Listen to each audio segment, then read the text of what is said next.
Hello everyone, welcome back. We've got a brand new story to share with you. So let's begin. My name is Damien.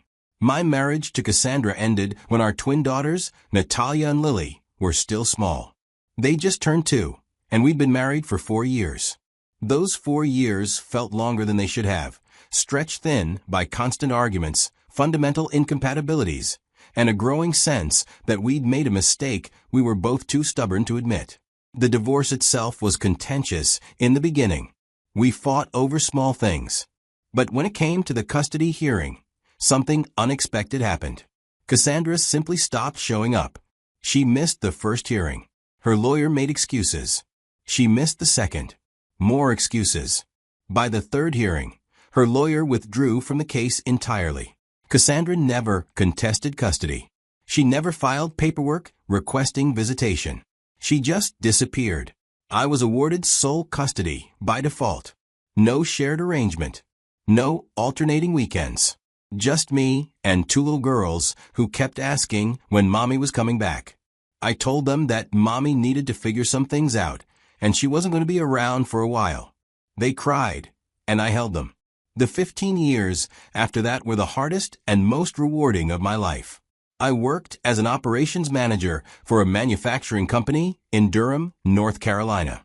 The job paid decently enough to support us, but it was demanding. Long hours, occasional weekend shifts, constant problem solving.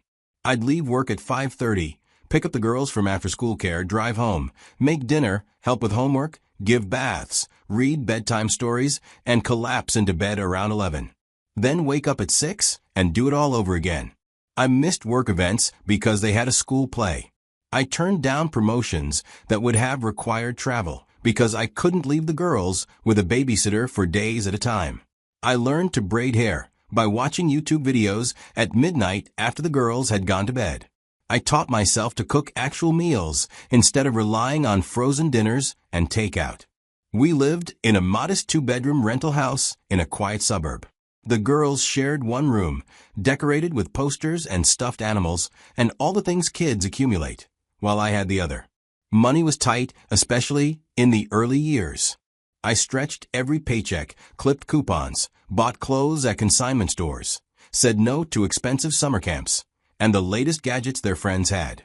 But we made it work. They had what they needed: food, shelter, school supplies, birthday parties, Christmas presents. Maybe not everything they wanted, but enough. And they thrived. They were both studious, always reading, always asking questions about how things worked. They both made good grades. They were polite, well-adjusted kids, despite having only one parent. I felt a bittersweet pride in what I'd managed to give them. Stability, structure, love, consistency. Everything Cassandra hadn't been able to provide. I never spoke badly about their mother, even though part of me wanted to. When they asked about her, which they did less and less as the years went on, I'd tell them simply that sometimes people aren't ready to be parents, and that wasn't their fault. I didn't want them growing up with resentment or shame. 15 years passed this way. They turned 17, about to graduate from high school, and were discussing several universities to apply to.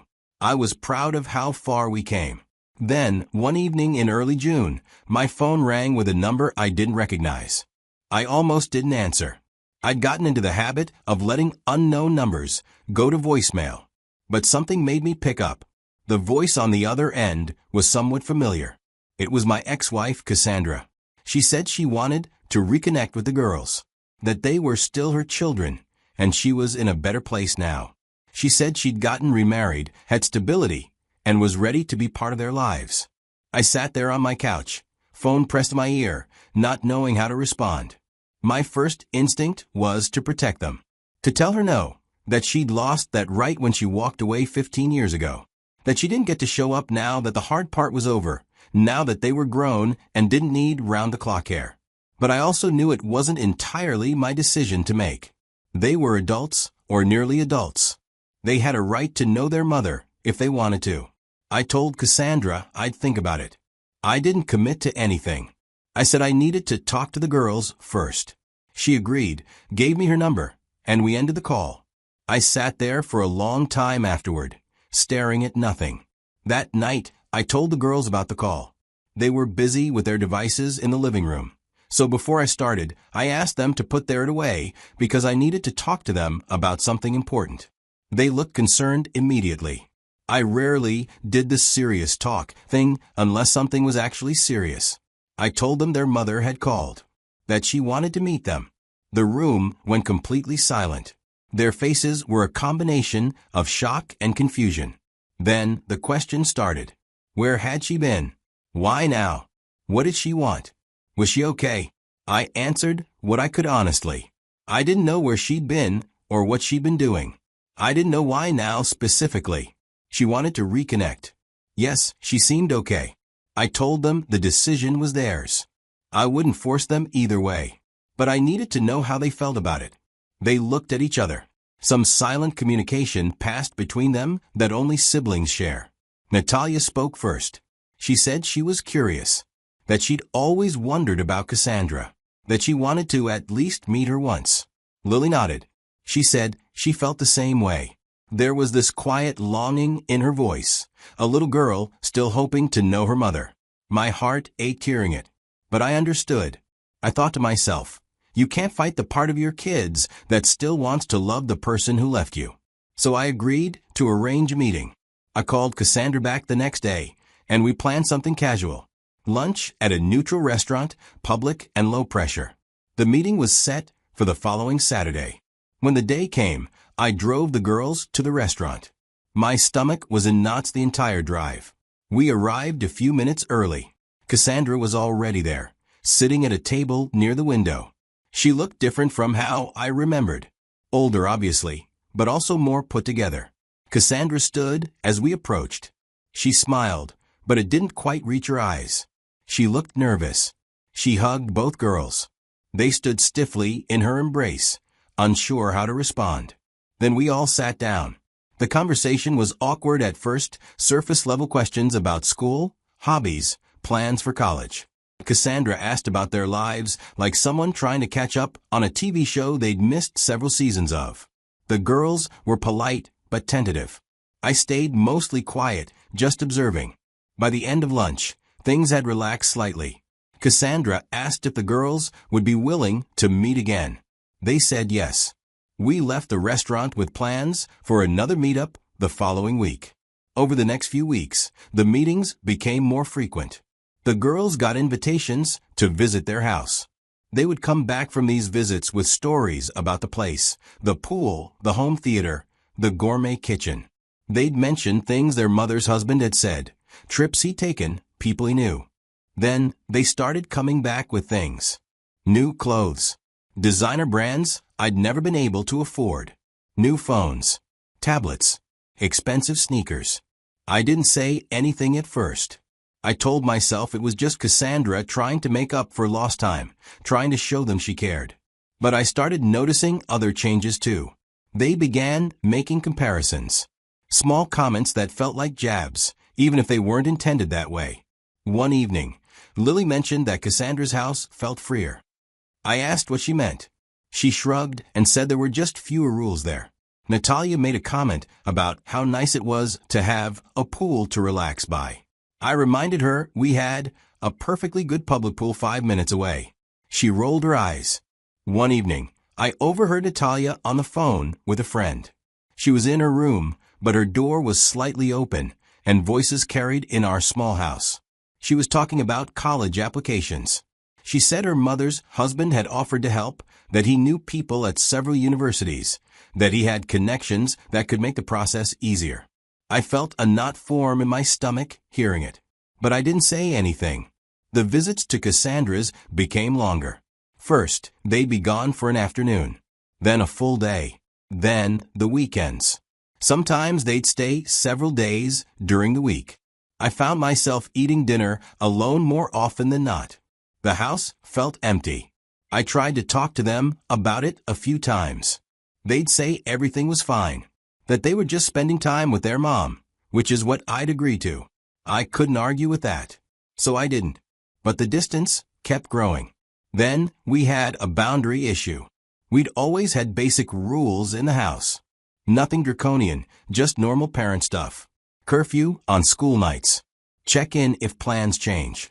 Basic respect and communication. Suddenly, those rules were being questioned. One Friday night, Natalia came home 2 hours past curfew. No call. No text. I was still up when she walked in, casual as could be. I asked where she'd been. She said she was at Mom's and lost track of time. I told her that wasn't acceptable, that she still needed to communicate when she'd be late. She sighed heavily, like I were being unreasonable. Lily, who'd come downstairs when she heard voices, immediately jumped to Natalia's defense. She said I was being controlling and that Natalia was an adult now. I tried to stay calm as I explained that it wasn't about control. It was about basic respect and communication. That we lived together and courtesy mattered. That's when things escalated. Natalia said I was just trying to assert authority because I was threatened by their mother's husband's influence. I told her that was ridiculous, that this had nothing to do with their mother or her husband. Lily got more heated. She said maybe if I weren't so rigid all the time, they wouldn't prefer being at Mom's. I felt my patience wearing thin, but I tried to keep my voice steady. I reminded them that I'd raised them by myself for 15 years, that I'd given up a lot to make sure they were okay, that I deserved basic respect in my own home. That's when Lily said, "You're just jealous because Mom's husband is a better father than you ever were." Before I could even process them, Natalia added her own blow. We already told him yes to adopting us. He actually wants us. There was complete silence. I stood there staring at them both as my expression went blank. I felt something inside me shut down completely. There's a kind of pain that doesn't make you cry. It just empties you. I didn't argue. I didn't yell. I didn't defend myself or point out the absurdity of what they just said. I just turned and walked to my bedroom. I closed the door quietly behind me and sat on the edge of my bed in the dark. 15 years of sacrifice of putting them first is being reduced to nothing in a single sentence. I sat there for a long time, numb. Then something else occurred to me. Something they didn't know about. Years ago, when the girls were still young, I'd set up a trust fund for their future. It wasn't anything extravagant. I couldn't afford to put away massive amounts. But every month, I deposited what I could. Sometimes it was $100. Sometimes it was $50. During lean months, it was $20. But I never missed a month. Over 15 years, it had grown to a substantial amount. Enough to cover in-state tuition, housing, and living expenses for both girls through 4 years of college. It wasn't a fortune, but it was significant. I'd structured the trust carefully with my lawyer. The funds were earmarked specifically for their education and were accessible only while they remained under my legal guardianship. The clause was clear. If custody or guardianship transferred to another party, if they were adopted by someone else, the trust would immediately void. The money would revert to me as the settler. I'd done this deliberately as a protection mechanism. I'd never told the girls about the trust. I wanted it to be a surprise when they started college. A way to tell them that I'd been planning for their future all along. Now, sitting in my dark bedroom, I realized their comment about adoption had massive legal implications. If their mother's husband actually adopted them, my guardianship would terminate, and the trust fund would automatically be voided. I didn't tell them this. I didn't storm back out there and throw it in their faces. I just sat with the information. The next morning, I called my lawyer. We'd worked together on the original divorce and custody arrangement. He'd helped me set up the trust fund years ago. I explained the situation. He confirmed what I already knew. If they were adopted, the trust would be void. The funds would return to me. The girls would have no claim to it. I asked him to update all the relevant paperwork to reflect this explicitly, just to eliminate any ambiguity. He said he'd take care of it. Over the following days, the atmosphere in the house was unbearable. The girls clearly felt uncomfortable about what they'd said, but pride kept them from apologizing. They avoided me, staying in their rooms or spending even more time at Cassandra's. I continued my normal routine, but I was emotionally detached. I'd already checked out internally. Then, one Sunday afternoon, Cassandra called. She said the girls had decided they wanted to move in with her and her husband permanently, that it would be better for everyone. I didn't argue. I didn't try to convince them to stay. I simply said okay. She seemed surprised by my easy acceptance. She'd probably expected resistance, maybe even a fight. When she didn't get one, she quickly ended the call. That week, the girls packed their belongings. I watched from the doorway as they filled boxes with clothes, books, devices, all the accumulated possessions of their childhoods and teenage years. They emptied their closets, stripped posters off walls, and packed up the stuffed animals they'd kept on shelves even though they were too old for them. They didn't make eye contact with me much during the process.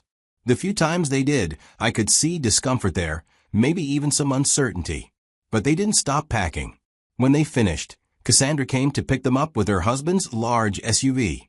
They stood awkwardly in the entryway. Natalia opened her mouth like she wanted to say something, then closed it again. Lily looked at the floor. I spoke first, keeping my voice calm and even.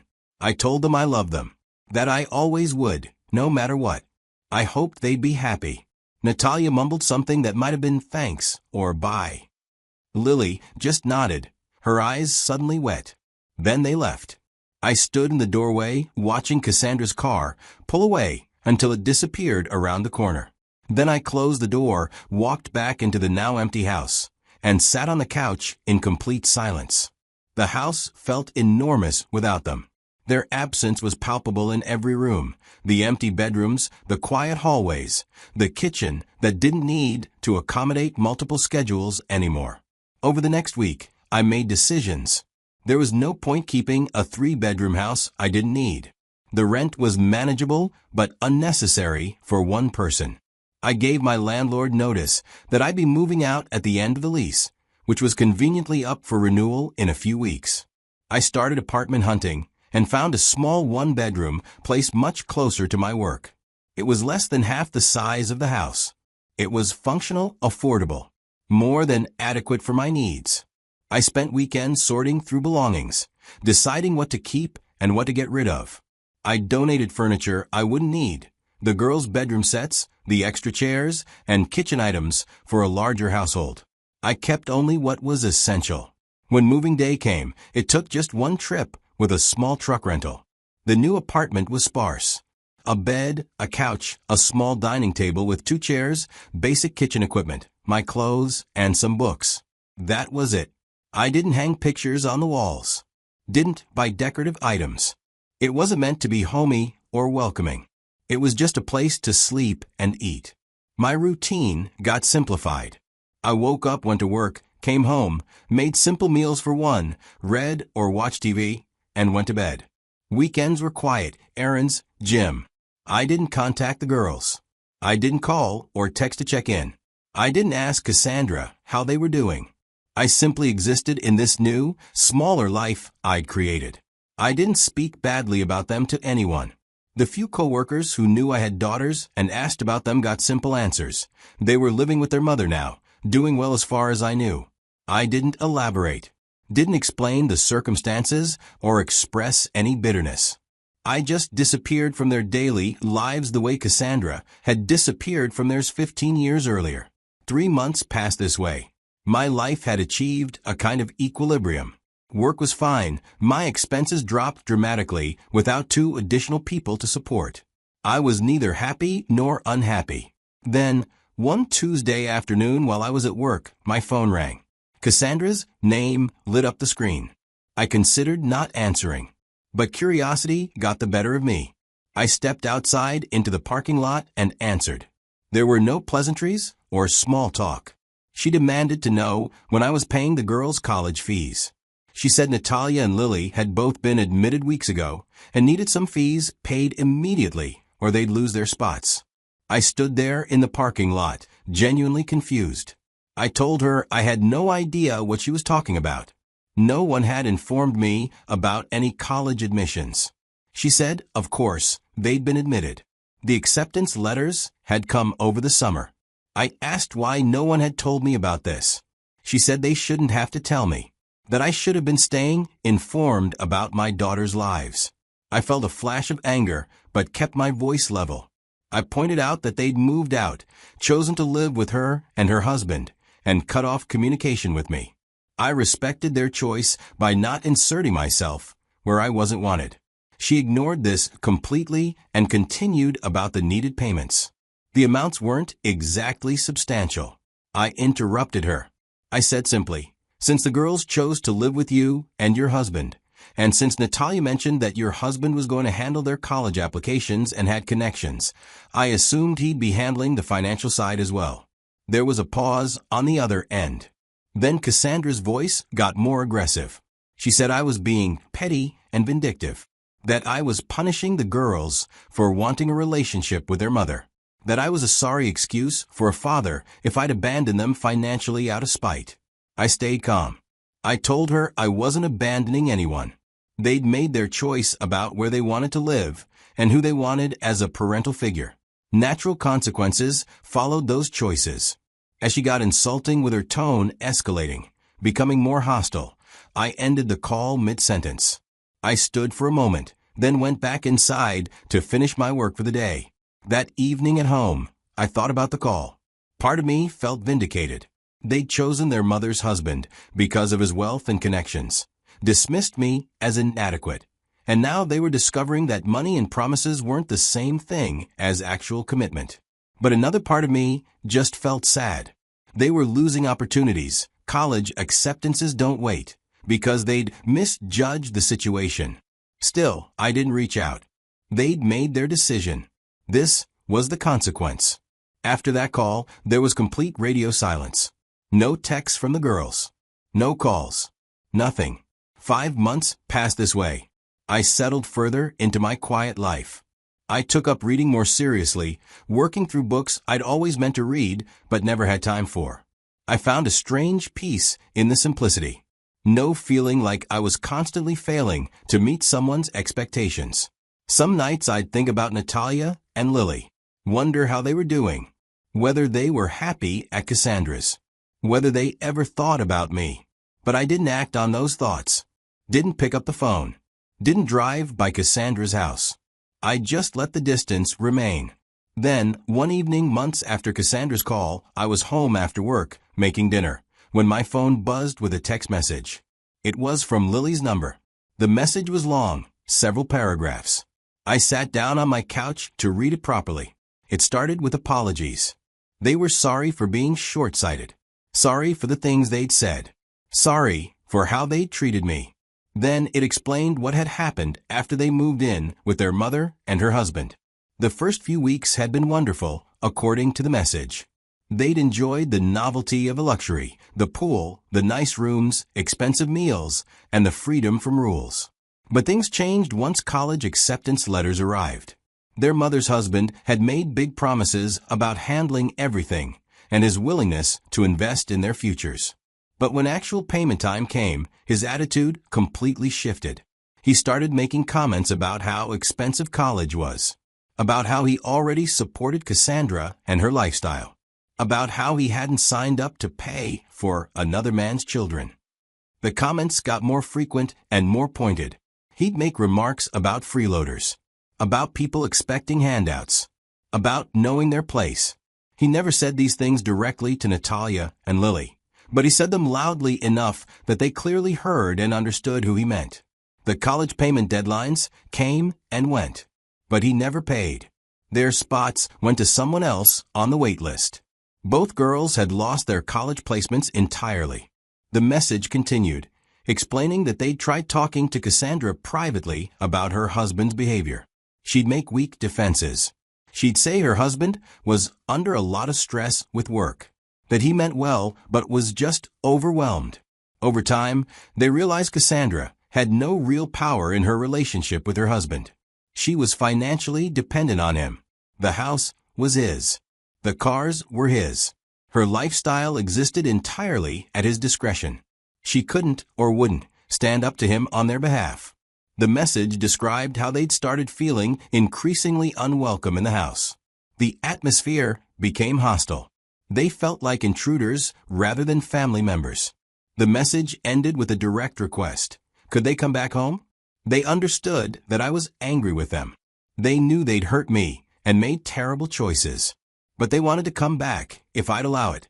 They promised they'd learned their lesson. That they understood now what they'd had and taken for granted. That they'd do better. I read the message twice, then set my phone down. I felt a complicated tangle of emotions. Part vindication. I'd been right about the hollowness behind the flashy exterior of their mother's life. Part sadness. They'd lost real opportunities because of this. Part uncertainty. Should I let them back after what they'd said? Would they really be different? Or would they just need me until the next better option came along? I didn't respond that night. Or the next day. Or the day after that. 4 days passed before I finally called Lily's number. She answered on the first ring, her voice breathless and hopeful. I kept my voice steady, but emotionally distant. I told her I'd gotten the message and had been thinking about it. Then I said, I don't have space for you girls anymore. Things have changed here. There was silence on the other end. Then I heard soft crying. I continued, explaining that I'd downsized after they left. I live in a 1-bedroom apartment now. It was set up for 1 person, not 3. The crying got louder. I could hear Natalia in the background, too, both of them clearly upset. They asked if they could at least visit. Please. They just wanted to see me, to talk in person. I hesitated. Part of me wanted to say no, to maintain the distance. But another part, the part that had raised them, that had loved them through everything, couldn't quite refuse. I told them they could come by that weekend. Saturday afternoon. They thanked me profusely through tears, and we ended the call. Saturday came. At 2 o'clock, there was a knock at the door. I opened it to find Natalia and Lily standing there. They looked humbled. I stepped aside and let them in. They walked into the small apartment, and I watched their faces as they took it in. They sat together on the couch. I sat in one of the dining chairs, facing them. For a moment, nobody spoke. Then Natalia started talking. She apologized again, more genuinely than in the text message. I could see genuine remorse and humiliation in their faces. They explained that they'd realized, far too late, what they'd given up. That they'd been seduced by luxury and the idea of an easier life, without appreciating the sacrifices I had been making. When they finished talking, I sat quietly for a moment before responding. I acknowledged their apology, told them I appreciated them being honest about what happened. But I also told them that trust, once broken the way they'd broken it, doesn't automatically restore itself just because someone apologizes. They'd hurt me deeply with the specific words they'd used. By reducing 15 years of sacrifice to jealousy. By saying someone who'd known them for months was a better father than the person who'd raised them alone since they were toddlers. Those words had cut deeper than they probably realized. And recovering from that kind of wound takes time. They both nodded, accepting this. Natalia said they understood they'd damaged the relationship severely. That they didn't expect instant forgiveness. Lily promised they'd earn back my trust, however long it took. That they'd accept any rules or expectations I set. That they'd work to help support themselves rather than expecting me to carry everything. They meant it. I could see that they meant it this time. But I'd also changed. I wasn't the same person who'd accommodated their every need and accepted being taken for granted. I told them I'd need time to think about everything. That this wasn't a decision I'd make in one afternoon. They asked if they could at least stay in contact while I thought about it. If we could talk on the phone sometimes. I agreed to that much. They left about an hour later. Both hugged me before they went. I hugged them back, but didn't hold on too long. After they left, I sat in my apartment for a long time thinking. Over the next week, I had several phone conversations with them. They called every other day or so, never pushy, just wanting to talk. They told me about their current situation. Their mother's husband barely spoke to them. Their mother, Cassandra, was caught in the middle and ineffective. Since the adoption had never actually happened, legally, they were still my dependents. The trust was still valid. 2 weeks after their visit to my apartment, I called Natalia and told her I'd made a decision. I said they could come back, but things would be different this time. I'd start looking for a 2-bedroom apartment, something that could accommodate 3 people. They'd need to contribute financially through their part-time jobs, not major amounts, but enough to teach them about shared responsibility. College plans would need to be completely reassessed. Rules would be stricter than before and non-negotiable. Communication, respect, and contribution to household tasks. They'd follow them without complaint, or they'd need to find somewhere else to live. Natalia agreed immediately to everything. She put me on speaker so Lily could hear too. And Lily also agreed enthusiastically. I told them I'd start apartment hunting that weekend and would let them know when I found something. Over the next 3 weeks, I looked at places. Found a decent 2-bedroom apartment in a complex between my old house and my current small apartment. About the size of our old house, but newer and better maintained. The girls helped me move in when the lease was ready. We settled into the new place gradually. They kept their promises about the part-time jobs and contributed to groceries and utilities each month. They followed the house rules without complaint, came home on time, communicated their plans, and did their share of chores. Family dinners became a regular thing again. We'd cook together and eat at the small dining table, talking about our days. The conversations were cautious at first, everyone careful not to say the wrong thing. But gradually, they became more natural. I started researching college options with them, looked into scholarship opportunities, financial aid, transfer pathways to 4-year schools. I still didn't tell them about the trust fund.